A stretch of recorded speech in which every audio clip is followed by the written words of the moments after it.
그러니까 태어나기도 전에 그때는 나는 짐승의 머리에 손을 얹은 적도 없는데 예수님이 오시기 전 마지막 선지자 제사장의 역할을 한 사람이 누구냐? 세례 요한입니다. 세례 요한이 예수님이 요단강가에 올 때 예수님이 머리에 손을 얹고 보라 세상 죄를 지고 가는 하나님의 어린 양이로다. 그때 세례 요한이 예수님 머리에 손을 얹을 때 지금부터 수천 년 뒤에 태어나게 될 모든 사람들의 죄를 예수님 머리에 다 올린 거예요. 그때 우리의 죄까지 다 올려진 겁니다. 그리고는 골고다 언덕에 올라가서 예수님이 십자가에 못 박혀서 물과 피를 다 쏟아주시고 정령 죽었다가 살아나셨기 때문에 우리의 죄가 끝나버린 거예요.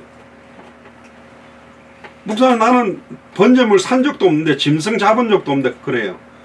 우리가 아직 로마서 5장 8절에 죄인 되었을 때 내가 하나님이 살아계신지 알지도 못하기 전에 어머니 뱃속의 정도가 아니라 약 2000년 전에 예수님 머리에 우리가 지어야 될 과거, 현재, 미래 죄가 다 올려졌다는 겁니다. 이게 깜짝 놀랄 사실이잖아요. 2000년 전에 내 죄를 위해 예수님이 다 짊어지셨다는 겁니다. 그래서 지금은 우리가 번제를 드리지 않습니다. 예수 그리스도의 십자가의 구속과 그 은총을 깨닫고 믿는 가운데 감사함으로 우리는 찬송하고 예배드리는 겁니다. 그리고는 우리의 모든 것이 주님의 것인데 구별해서 헌금을 하나님 앞에 드리는 겁니다. 두 번째는 소제입니다. 출애굽기 29장 41절에 나오는데 성결한 생애를 하나님께 약속하는 표시로 드리는 게 소제예요. 소제는 곡식 제사인데 한옵의 밀가루와 기름과 유황을 태우고 떡을 구워놓고 드리는 예사입니다. 그러니까 떡을 불에다가 구워가지고 드리는 제사입니다. 곡식 제사죠. 이는 깨끗한 생활, 성결한 생활을 하기로 하나님 앞에 약속하는 표시로 드리는 겁니다. 그러니까 소제의 특징이 뭐냐? 피가 없는 곡물로 드리는 제사입니다. 고운 가루로 만든 전병을 드리기로 합니다. 그러니까 전병 여러분들 알죠? 그냥 밀가루에 물러가지고 반죽해가지고 그냥 그걸 후라이팬에 굽는, 그러니까 설탕에 찍으면 맛있잖아요. 저희들이 옛날에 배고플 때 밀가루에다가 그걸 후라이팬에 구워갖고 설탕 찍어 먹는데 조금 더 하면 그 안에 호떡처럼 해가 설탕을 넣고 덮어가지고 눌러서 구워 먹는데 어쨌든 그런 식으로 드리는 겁니다. 분명히 피는 없는 곡물 제사지만 불 가운데 해가지고 그 전병을 굽습니다. 지금으로 말하면 피자 구울 때 화덕, 구들장 안에다 불을 피워놓고 굽듯이 그렇게 구웠거든요. 근데 소제는 반드시 번제를 드릴 때 함께 드려져야만 하나님께 흠량됩니다. 피 없는 소제만 가지고는 하나님이 흠량하지 않습니다. 세 번째가 뭐냐? 화목제입니다. 출애굽기 20장 24절에 보면 화목제사는 뭐냐? 하나님의 은혜를 감사하거나 또 소원을 아뢰 때 흠없는 양과 염소의 피를 제단에 뿌리고 기름을 태워서 드리는 제사인데 받은 은혜에 감사한다는 의미에서 수은제 감사제라고도 합니다. 하나님과 사람 사이에 화목하기 위해서 또 경사나 축복된 일들, 아이가 출산했다, 마을에 잔치가 벌였을 때 하는 형태가 화목제사입니다. 화목제사의 제물로 사용되는 것은 숫, 양, 그리고 누룩이 없는 무교병, 이스트라 그러죠. 빵을 부풀리는 걸 넣지 않고 그냥 무교병을 구해요. 그러니까 그 무교병은 딱딱합니다. 굉장히 단단하고 딱딱합니다. 근데 굉장히 빠르게 구울 수 있습니다. 그래서 출애굽할 때도 이 무교병을 먹으라는 것은 막 빵을 갖다가 맛있게 구워가지고 그 안에다가 뭐 팥을 넣고 뭘 넣고 앙꼬를 넣고 막 시간 들일 게 아니라 긴급하게 먹고 하나님의 뜻과 계획에 움직일 수 있는 준비의 의미도 들어있고요. 소를 드리기도 합니다. 예수님이 친히 우리의 화목 제물로 오셔서 하나님과 인간 사이에 절대로 하나님을 만날 수 없도록 단절되어 있고 죄와 저주 가운데 일평생 사단에게 매여 종로로 다는 우리를 완전히 해방시켜서 하나님과 인간 사이를 화목하게 만들어주시는 제사가 화목제사입니다. 그래서 사도 바울은 로마서 3장 25절에 이 예수를 하나님이 그의 피로 인하여 화목제물로 세우셨다고 말씀하고 있고요. 네 번째는 속죄제입니다. 사람이 부지 중에 잘 모르고 지은 죄를 속하기 위하여 드리는 제사를 말합니다. 여러 가지 제사 중에서도 가장 중요하고 기본적인 제사가 속죄제입니다. 이를 드리는 방법은 사람의 형편이나 처지에 따라서 굉장히 세밀하게 만들어져 있습니다. 히브리서 9장 28절 10장 12절에 보면 예수 그리스도의 죽으심으로 우리의 죄를 위한 속죄 제물이 됐다고도 이야기합니다. 그러니까 속죄제를 드릴 때 바치는 제물은 대제사장이 1년에 딱 한 번 드리는 1년 동안 이스라엘 민족 전체에 있었던 그 사이에도 뭐 번제도 하고 소제, 속건제, 속죄제 뭐 많은 제사를 화목제를 했겠지만 1년 동안 지었던 모든 죄를 단번에 다 끝내는 대속죄일에 수송아지를 백성을 위하여 염소를 드리기도 했습니다. 마지막 5번째는 속건제라고 그러는데요. 레위기 14장 13절에 보면 거룩한 것, 소유권에 대해서 하나님의 율법을 모르고 범한 허물을 용서받기 위해서 드리는 제사가 속건제입니다. 속건제를 드릴 때는 수량과 배상물의 가격의 5분의 1을 더해서 제사를 드려야 돼요. 이 5가지가 5대 대사고, 그러면 제사를 드리는 방법으로 나누면 4가지로 나눕니다. 첫 번째가 뭐냐면 화제입니다. 화제라는 말은 제물을 불로 태워서 드리는 방법. 앞에 말했던 5가지의 모든 방법으로 볼 때 전부 다 5가지 제사는 불에 태워서 드리는 화제. 그러니까 전병도 불에 굽는 형태이기 때문에 불이 닿았기 때문에 화제의 의미가 있는 거고요. 두 번째는 요제라는 말입니다. 흔들 요자인데 제물을 흔들어서 드리는 형태입니다.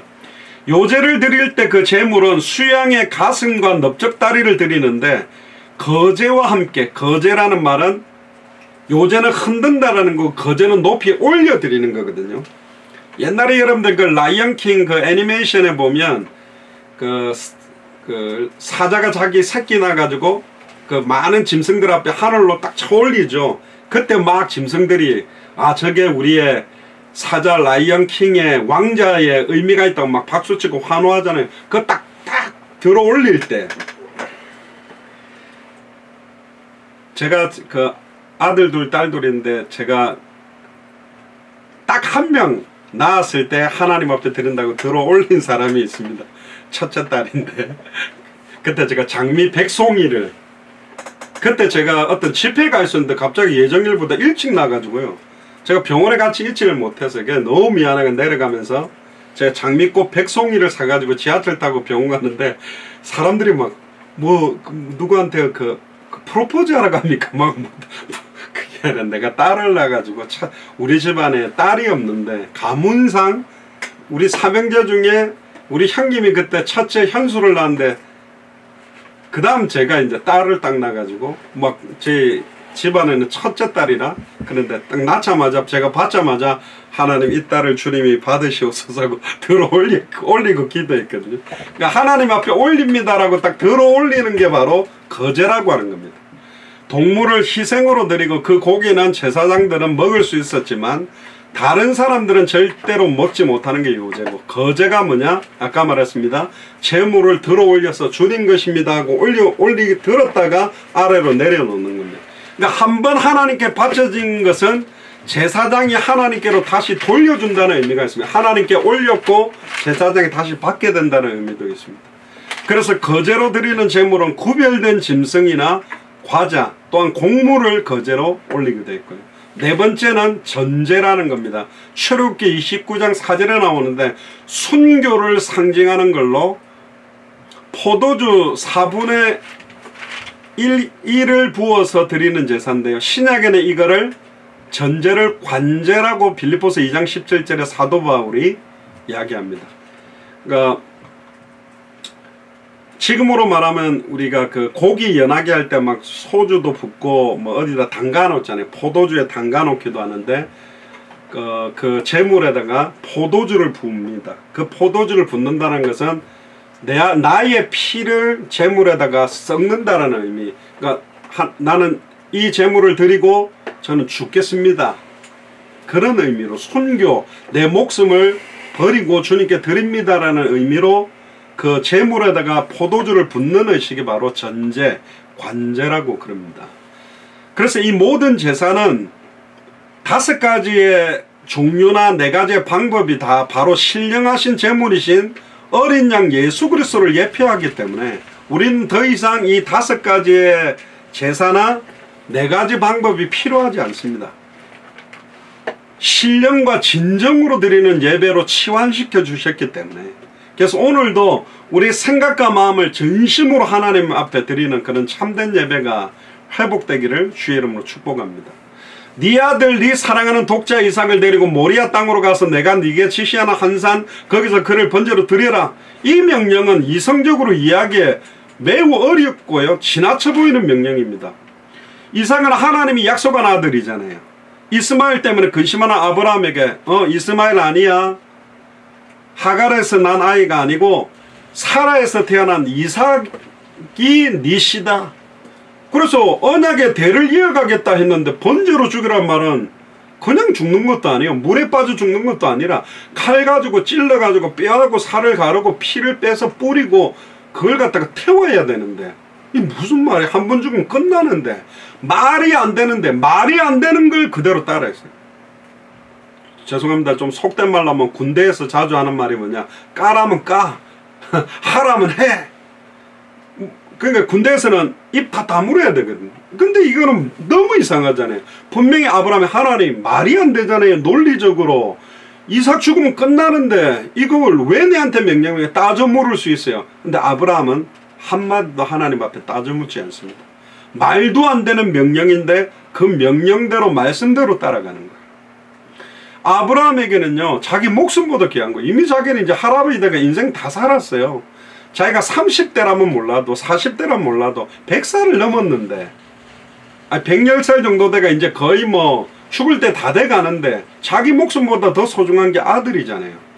근데 내 목숨을 바칠게요 그러면 아멘 하고 바치겠지만, 독자 이삭을 번제로 드려라, 사실은 말이 안 되는데 하나님께 항의할 수 있는 명령이지만 그 하나님의 명령은 절대적인 권위를 가지고 있었고, 자기가 불신앙해가지고 2번이나 자기 아내를 누이라고 속이기도 하고 이스마엘 때문에 자기가 부끄러움을 당했던 과거가 있었기 때문에 내가 진짜 하나님의 말씀을 순종해야 되겠다는 결단을 했던 것 같아요. 사람은 그 명령, 하나님의 명령을 가감해도 안 됩니다. 좌로나 우로나 치우치지도 말아야 되고 말씀대로 지키고 행해야 됩니다. 왜냐? 하나님은요, 이 세상에서 가장 절대적이신 분이고 가장 우리를 사랑하는 겁니다. 나보다 나를 더 사랑하는 분이 하나님이라니까. 그러면 내가 나를 아끼고 사랑하는 것보다 하나님이 나를 더 사랑하는 게 맞다면 내게 어려움이 계속되는 일을 하나님이 기뻐하겠냐? 아닙니다. 하나님이 더 마음 아파합니다. 하나님이 진짜 나를 사랑한다면 좋은 일만 주지 왜 이렇게 어렵고 고통스러운 일들을 허락하느냐? 환난은 인내를, 인내는 연단을, 연단은 소망을 이루어서 쇠덩어리를 강하게 만들 때 그냥 쇠를 갖다가 날카롭게 가른 칼 가지고 뭘 자르면 금방 날이 무뎌져 버려요. 근데 이걸 불에 달구었다가 망치로 때렸다가 물에 놨다가 다시 불에 달구었다가 망치로 때렸다가 물에 놨다가 뜨겁게 했다가 때렸다가 차갑게 했다가 그러는 중에요. 칼이 어마어마하게 단단해지는 거예요. 우리가 200개 나라 앞에 가야 되고 2000개가 넘는 미존도 부족국가 앞에 서야 되고 사탄 마귀 귀신이 어마어마하게 공격하잖아요. 그걸 이겨내려면 그냥 힘으로 안 되죠. 그러니까 사람들이 단련되어져야 됩니다. 생각도 단련되어져야 되고 마음도 단련되어져야 되고, 다른 사람들의 말 한마디 때문에 너무너무 영향력이 되고 막 그게 계속 맴돌고 그 말이 맴돌다가 막 시달려가지고 막 고통스러운 수준으로 안 돼요. 수많은 사람들이 말 가지고 공격할 것뿐만 아니라 내 목숨까지 빼앗으려고 달려드는 시간표가 올 것이다. 그래서 하나님은 정말로 천하만민 모든 족속 땅끝에 믿음의 아버지, 영적인 아버지 역할을 할 수 있겠냐? 거기에 합당하게 세우는 거죠. 그래서 지금 뭐 한국의 그 강철 부대란 프로그램 보면 특수부대 나오는데 이 사람들이 보통 사람들보다 더 약한 사람도 있어요. 그러나 끝까지 버텨내고 인내내고 그걸 통과하다 보면 굉장히 단련되게 돼 있다니까요. 그래서 마지막 때는 무슨 시험이 온다? 불시험이 올 것이다. 많은 사람들이 배교할 것이다. 많은 사람들이 믿음을 포기할 것이다. 많은 사람들이 하나님을 향한 그런 결단들을 내려놓는 때가 올 거다. 그래서 인자가 올 때 믿음을 보겠냐? 진짜 예수를 그리스도로 믿고 있는 믿음 가진 자 보겠냐? 정말로 당대생만 믿고 뛰는 그런 믿음 가진 사람 보겠냐? 여러분들 주변에 진짜 있습니까? 많지 않습니다. 정말로 한 영혼 구원에 생명운동, 말씀운동, 제자운동 때문에 제가 주중에 지난 금요일에도 말씀드렸습니다. 제가 한 1년 반, 2년 동안 이렇게 다른 나라 가서 복을 못 전하다 보니까 약간 우라통이 좀 주중에 터졌어요. 빨리 이 복음 전해야 되는데 한창 미국도 제가 400개 대학을 들어가서 복음을 전했는데 다른 나라들은 55개 나라. 지금 코로나 때문에 많은 관객들 못 가는데 진짜 안타까움이 있는 거예요. 근데 아침에 일어나는데 너무너무 편안하고 그냥 세상이 아름답고 새소리, 맑은 공기에 현장이 죽어가든 말든 그게 평안 아니거든요. 사실은 사도 바울도 자기 민족들 유대인 구원 때문에 마음이 불일 듯 한다 그랬거든요. 너무너무 안타까웠거든. 내가 살고 있는 지역에 많은 사람들이 이 복음을 못 듣고 있는데 편안하고 인생이 아름답고 그렇게 살아간다. 그거는 이미 영적으로 화인 맞은 상태거든요. 그건 아닙니다. 그런 평안함을 말하는 게 아니거든요. 여호와는 나의 목자시니 내가 부족함이 없다. 사망의 음침한 골짜기를 다닐지라도 해를 두려워하지 아니할 것은 주의 지팡이와 막대기가 나를 안위한다 할 때 그때 다윗은 편안하게 욕조에 누워가지고 무슨 우유 목욕을 하면서 맛있는 음식 먹이면서 쓴 게 아닙니다. 가장 다윗 왕이 압살롬의 반란으로 도망다니며 가장 고통받고 있을 때였습니다. 진짜 그 평안한 게 아닐 때가 있고요. 이렇게 마음이 불일 듯하고 애통한 마음과 뭔가 뜨거움이 일어날 때는 일어나야 된다니까. 민족이 죽어가면 뜨거움이 솟아나야 되잖아요. 내 나라가 짓밟히고 있는데 내 자녀들이 죽어가고 있는데 편안하다 그럴 수는 없는 거 아닙니까? 진짜 그런 마음들이 일어나야 되고 아브라함은 얼마나 힘들었겠습니까? 진짜 망감이 입을 안 열어서 그렇지 아브라함 생각 속에는 믿음이 있다 하지만 아브라함 그래 대단하지도 않아요. 어떤 면에서 우리보다 못하다니까. 저는 암만 그래도 내 목숨 살려고 제 아내를 누이라고 속이고 누이가 이제 누나지. 저보다 4살 많으시니까 누나라고 속여서 보는 그런 짓은 안 할 것 같아요. 근데 아브라함 이상해. 쫄짱부야. 그러니까 아브라함이 우리보다 어마어마하게 대단 아니요. 엘리야도 우리와 성정이 같다 그랬거든. 그러니까 별 차이가 없을 거란 말이에요. 얼마나 힘들었겠습니까? 아브라함이요. 근데 신앙생활 하는 사람들 특히 목사님들이나 중직자일수록 신앙생활 많이 하면서요 노숙해지는 거야. 유스도 되는 거야. 그러니까 적당하게 헌신하고 적당하게 충성하고 요 정도 하면 좀 한 거지 저 정도 하면 된 거지. 저는 여러분들한테 미친 듯이 전 재산 팔아가 교회 갖다 바쳐라 그런 마음도 생각도 뜻도 없습니다. 여러분들이 미친 듯이 뭘 요구하냐 충성을 아니라니까. 진짜 여러분들이 주일 강단 예배 신령과 진정으로 은혜 받으시고 진짜 그리스도로 행복하고 보고 들은 것을 말하지 않고는 견딜 수 없어서 여러분들 주변에 생명운동 말씀운동 제자운동이 일어나는 소식이 들린다. 저는 진짜입니다. 하나님이 알고 계십니다. 목사가 언제 기쁘냐? 봉투에 돈 많이 받아가 목사님 이거 좀 쓰세요 하고 받을 때만 기쁘냐? 돈 받았을 때 안 기쁜 사람 없으니까 기쁠 때도 있겠죠. 그게 진정하게 no. 진짜 하나님이 하십니다. 저는 여러분들이 정말로 예수님 때문에 너무너무 행복하고 예수가 그리스도한 복음을 깨달아서 너무너무 기쁘고 다른 분들에게 이 복음을 전하고 싶고 또 전하다가 그런 사람들이 복음을 받고 살고 그런 사람들이 또 다른 사람들 살리는 게 진짜입니다. 저는 그런 분들이 한 분 한 분씩 세워지면 그게 진짜 축복입니다. 그건 하나님 앞에서입니다. 정말 여러분들에게 그런 은혜가 임하게 되기를 주의 이름으로 축복합니다. 3절 4절에 보세요. 아브라함이 아침에 일찍 일어나 나귀 안장을 지우고 두 사환과 그 아들 이삭을 데리고 번제에 쓸 나무를 쪼개어 가지고 떠나 하나님의 자기에게 지시하는 곳으로 가더니 나중에 나옵니다. 그러면 아브라함에게 지시하는 산과 지금 우리에게 지시하는 산은 어딜까? 이걸 차단해야 되거든요. 3일쯤 되어 아브라함이 눈을 들어 그곳을 멀리서 본지라. 3일쯤 걸어가 가지고 멀리 가서 봤다라고 되어 있는데 그 지시하는 산이 바로 모리아 산입니다. 지금 어디냐? 이스라엘의 예루살렘에 있는 바로 골고다 언덕, 시온산 자락과 연결되어 있는 골고다 언덕이라고 추정합니다. 역대하 3장 1절에 보면 솔로몬이 예루살렘 모리아 산에 여호와의 전 건축하기를 시작하니라 되어 있는 거로 봐서 지금 이스라엘의 성전이 세워져 있는 산입니다. 그러니까 이 모리아 산이라는 것은 성전이 있는 산이요, 예수님이 성경대로 십자가에서 피 흘린 산이에요. 진짜 영적으로 어마어마한 의미가 있죠. 어디 유튜브에 보니까 그 예수님이 십자가가 꽂혔던 그 밑에 피가 흘려내려갖고 그 바닥에 그 뭐 이삭을 번제로 올렸던 돌이 거기에 있다. 심지어 또 좀 더 나가서 그 황금돈 사원, 지금 그 모슬렘 사원이 있죠. 거기 보면 넓적한 바위돌이 있는데 그 바위돌이 바로 그 이삭을 올려놨던 돌이다. 그렇게 하는데 그것까지는 아닌 것 같아요.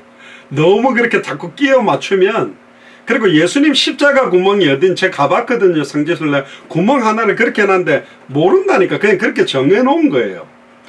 그리고 사도 바울이 목이 잘려서 죽었던 곳에 갔거든요.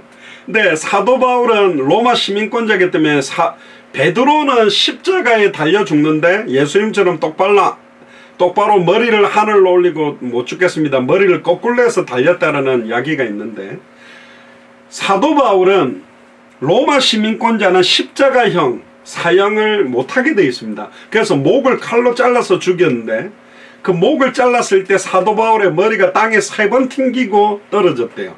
근데 3번 튕긴 데마다 땅에서 물이 솟아났대. 그래 거기를 기념을 만들었는데 보니 제가 쑥 안에 봤거든요.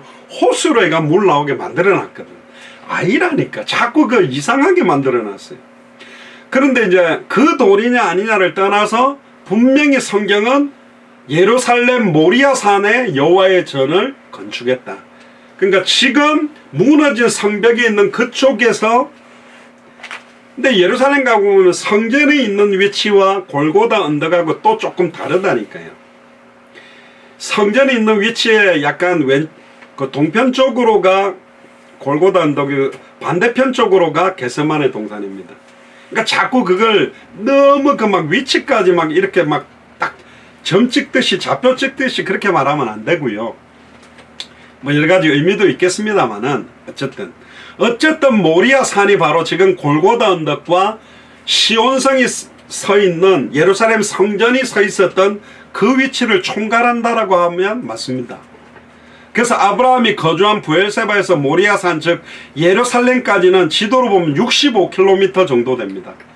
그러니까 서울에서 평택까지 긴 여행이죠. 근데 거리를 떠나서 가면서 너무 힘들었을 겁니다.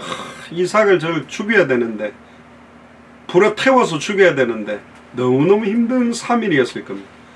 이 3이라는 의미가 예수님이 십자가 달려 죽고 사흘 만에 살아난 그런 고통을 의미하는 것도 좀 포함될 수도 있다고도 볼 수 있겠는데, 5절에서 8절에 보면 이 아브라함이 사환에게 이르되 너희는 나귀와 함께 여기서 기다리라.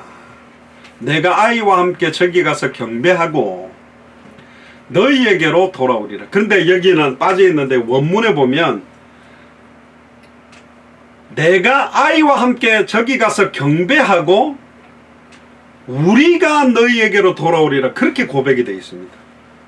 원래는 바쳐버리면 나 혼자 돌아와야 되잖아요.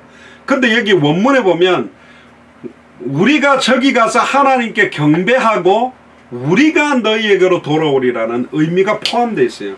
그러니까 분명히 나는 이삭 데리고 번제로 불을 태워 죽여도 하나님은 내 믿음을 확인한 이후에 살려서 나는 이삭 손을 잡고 내려올 것이다. 말도 안 되는 이 당시에 아브라함이 가지고 있었던 믿음이 뭐냐? 따라해보세요. 부활신앙. 죽은 것이 살아난다는 것은 불가능한 거잖아요. 근데 부활신앙을 가진 사람이 누구냐? 아브라함입니다. 그리고 여기 재밌는 장면이 있어요. 사환을 데리고 갔다면 그냥 끝까지 번제하는 데까지 사환하고 다 같이 그냥 가면 돼요. 하나님은 사환은 떼놓고 너희 둘이 바쳐, 그런 말은 안 했거든. 그러면 머리가 좀 잔머리 돌아가는 사람이라면 사환하고 다 같이 가고 단을 세워가지고 칼을 딱 꺼내가 이삭을 죽이려고 하면 사환들이 110살 정도 된 아브라함이 무슨 힘이 있겠어요? 안 됩니다. 어떻게 지금으로 말해 옛날로 말해 도련님을 이삭을 죽이려고 합니까 하고 팔 딱 잡으면 그때 마음속으로 기쁨에 웃음을 지면서 하나님 나는 바치고 싶은데 지금 사환들이 내 팔을 잡아갖고 못하게 됐네요. 뭐 어쩝니까? 안 될 것 같네요. 그래도 되거든. 그런데요, 아예 이 아브라함은요, 분명히 이 사환이 번제 드린 데까지 따라오면 내 종들이 나를 막을 것 알고 너희들 여기 기다려라. 그걸 떼놨어요. 현실 상황 조건에 불신앙할 수 있는 것, 은근히 뭔가 뭐랄까요, 인본주의적인 게 가미될 수 있는 거를 일부러 없애버린 사람이 누구냐? 아브라함입니다. 그러면서 이런 믿음을 사환에게 고백합니다. 내가 아이와 함께 저기 가서 경배하고 우리가 너희에게로 반드시 돌아오겠다. 그렇게 믿음 고백하고 아브라함이 번제나무를 취하여 그 아들 이삭에게 지우고 가는 거예요. 근데 조그만한 그 10몇 살 되는 아이한테 그 번제나무를 지우면 얼마나 무겁겠으면 끙끙거리고 가겠죠. 근데 꼭 그 장면이 뭐냐? 십자가를 지고 골고다 언덕으로 올라가는 예수님의 모습이 여기 투영되어 있어요. 그러니까 하나님이 앞으로 4,000년 뒤에, 이 당시로 계산하면 약 4,000년 뒤에 자기 너무너무 사랑하는 독생자 예수님을 십자가를 지고 올라가면서 수많은 채찍을 맞고 골고다 언덕에 죽게 되는 그 하나님 아버지의 마음을 아브라함이 조금이라도 느끼게 하고 싶은 거예요. 왜? 열국의 아버지 아브라함과 다윗의 자손 예수 그리스도의 세계를 이어갈 수 있는 믿음의 조상이 되게 하기 위해 하나님의 마음을 느끼게 하기 위해서 이런 시험을 한 겁니다. 아마 아브라함은 천국에서 하나님하고 이삭하고 그랬겠죠. 그때 이삭이 아버지 그때 내한테 그거 지고 가게 했던 게 저 지금 보세요. 예수님이 저렇게 십자가 지고 가서 딱 못 박힌 그거예요. 막 이라고 천국에서 아브라함하고 이삭하고 이야기 안 했겠습니까? 했겠죠. 하나님이 어떻게 이렇게 수천 년 동안에 한 번에 정하신 언약은 변함없이 이어지는 거예요. 여러분들 우리는 약속했다고도 국가 간에 약속했다고 파기하기도 하는데 하나님은 지금 아담과 하와 때부터 그 언약을 지금까지 변함없이 성경의 역사로 따지면 6,000년 동안 변함없이 우리에게 전달시켜 놨다니까요. 뭐 복음이 이 말했다 저 말했다 이게 맞다 저게 맞다 아니요. 변한 적이 한 번도 없어요. 처음부터 끝까지 변함없이 정확하게 그 말씀은 진행되고 있습니다. 할렐루야. 이 언약이 저와 여러분들에게 온 겁니다. 얼마나 감사합니까? 자기는 불과 칼을 손에 들고 두 사람이 동행하더니 어떤 분들은 이 불과 칼의 의미를 굉장히 많은 의미로 뭐 성령의 불이다 뭐 성령의 검이다 뭐 다양하게 합니다. 뭐 그렇게까지 뭐 의미 전달하는 것도 있겠습니다만 어쨌든 두 사람이 동행하더니 근데요 이삭이 아버지한테 이런 말을 합니다. 내 아버지요. 그러니까 가로되 내 아들아 내가 여기 있노라. 이삭이 가로되 불과 나무는 여기 있거니와 번제할 양은 어디 있습니까? 아브라함의 마음을 찌르는 말이잖아요.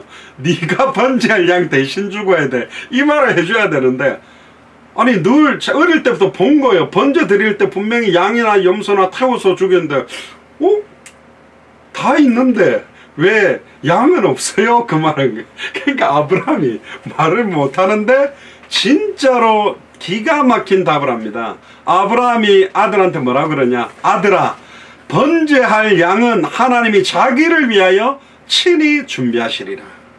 정말로 멋있는 말이에요. 너무너무 멋있는 말이죠. 제가 이 이야기를 가지고 이런 이야기를 많이 했었습니다. 만약에 오늘날 야 장량학 목사야 네 막내 정원이를 저기 그 산에 데리고 가서 번제로 드리라 그러면 제가 정원이 불러 정원이 귀에다가 속속속거리거든. 정원아 옛날에 그랬어. 아브라함한테 이삭 바치려 했는데 나중에 칼 들고 딱 찔러 죽이려고 할 때 양이 쫙 나타났거든. 그러니까 아빠가 너무 묶어갖고 칼 들고 찔러 죽이려고 딱 할 때 떨지 마. 하나님이 짠 하고 양을 나타낼 거야. 그래서 정원이 손 붙들고 가는데요. 너무너무 감사한 거예요. 너무너무 평안하고. 왜? 분명히 정원이를 안 죽일 걸 믿으니까. 그 믿음이 아니라니까. 그래서 가면서 휘파람 불면서 뭘 찾으러 다니죠? 어디 뿔굴이 걸리는 수양이 어디 있어야 되는데 없는 거야. 아, 이거 하나님 또 드라마틱하게 하려고. 정원이를 줄로 먹는데 아빠 아파요. 그럼 살살 묶어줄게. 자, 잠깐만 누워있어. 아빠가 칼을 뽑아가 들더라도 너 긴장하면 안 돼. 딱 양이 나타날 거야.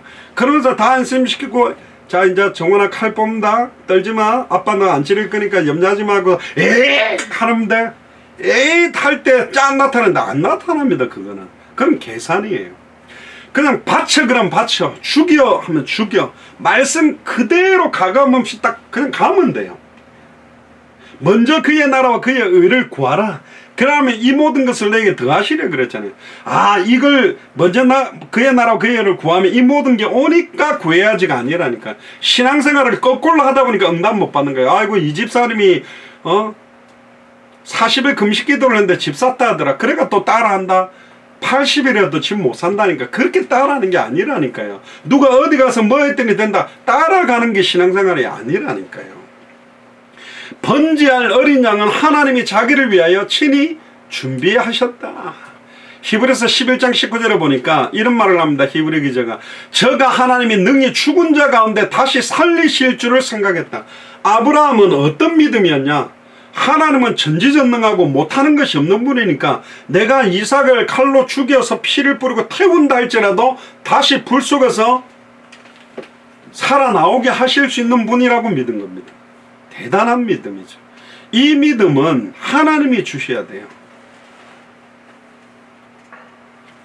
히브리서 11장 12장에 보면 구름같이 둘러싼 허다한 증인들이 있는데 자기들의 능력으로 승리한 게 아니라 히브리서 12장 1절 2절에 보면 믿음을 주시는 주요 온전케 하시는 이인 예수님을 바라보고 다 승리한 게 아니냐. 할렐루야.